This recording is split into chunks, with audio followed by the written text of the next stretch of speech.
अर्थात सब कुछ भूलना मतलब जितेंद्रिय हो जाना। और समदर्शी बन जाते हैं तो भगवान उनके अधीन हो जाते हैं, भगवान को जीत लेता है वो भक्त। ऐसा बोला। आप धन्य हो, आप धन्य हो। बताओ क्यों? क्योंकि जो निष्काम भाव से आपका भजन करते हैं उन्हें आप करुणा परवश होकर अपने आप को भी दे डालते हो। बस भगवान किसके बस में होते हैं? निष्काम भाव से भजन करने वाले के। हमारा भाव तो निष्काम हो ही नहीं सकता।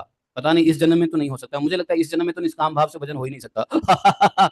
इस जन्म में तो चलो ब्रह्मा जी के कहे हुए नाम ही ले लो, भगवान का नाम ही ले लो। निष्काम भाव से भजन हो जाए तो काम ही तो करना, कहना ही क्या है। आप लोगों के हो सकते हैं निष्काम भाव से भजन, अपने को तो नहीं लगता ऐसा। कहते हैं भगवान जगत की उत्पत्ति स्थिति और प्रलय आपके लीला विलास हैं। विश्व निर्माता ब्रह्मा आदि आपके अंश के भी अंश हैं, फिर भी वे पृथक पृथक अपने को जगत कर्ता मानकर झूठ मूठ एक दूसरे से लड़ते रहते हैं, स्पर्धा करते हैं। बताओ, ये सब आपका लीला विलास है। पृथ्वी ये जगत की उत्पत्ति स्थिति प्रलय आपका लीला विलास है। लेकिन ब्रह्मा और आदि जो आपके अंश के भी अंश है वो आपस में झूठ मूठ के एक दूसरे के प्रतिस्पर्धा करते रहते हैं, स्पर्धा करते रहते हैं।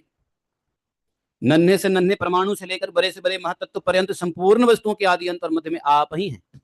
और स्वयं आप ही आदि है, अनंत है, मध्य से रहित है। क्योंकि किसी भी पदार्थ के आदि और अंत में जो वस्तु रह जाती है वही मध्य में भी रहती है। या ब्रह्मांड कोश जो है, जो पृथ्वी आदि एक से एक 10 गुने 7 आवरणों से घिरा हुआ है, अपने ही समान दूसरे करोड़ों ब्रह्मांडों के सहित आप में एक परमाणु के समान घूमता रहता है। और फिर भी उसे आपकी सीमा का पता ही नहीं चलता। इसलिए आप क्या हैं? अनंत हैं। जो नर पशु, सुनो, चित्रकेतु ने क्या कह दिया 38वें श्लोक में, देखो, जो नर पशु केवल विषय भोग ही चाहते हैं वे आपका भजन न करके आपके विभूति स्वरूप इंद्रियाद देवताओं की उपासना करते हैं।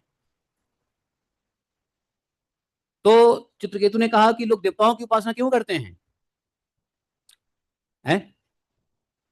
जो देवता इंद्र आदि देवता कौन है? भगवान के विभूति स्वरूप ही तो है, भगवान की विभूति ही तो है। तो जो अपना विषय भोग चाहेगा वो देवताओं को पूजा करेगा, देवताओं का उपासना करेगा। अच्छा, यहाँ पूजा नहीं, उपासना है, उपासना। देवताओं की उपासना करेगा। उपासना तो हमको करना है भगवान की। तो बोले कि जो नर पशु केवल विषय भोग चाहता है, अर्थात देवताओं की उपासना करने वालों को भी नर पशु ही कहा गया है। लेकिन आजकल नर पशु भी नहीं है, आजकल तो घाती पशु लोग बन गए हैं। क्यों?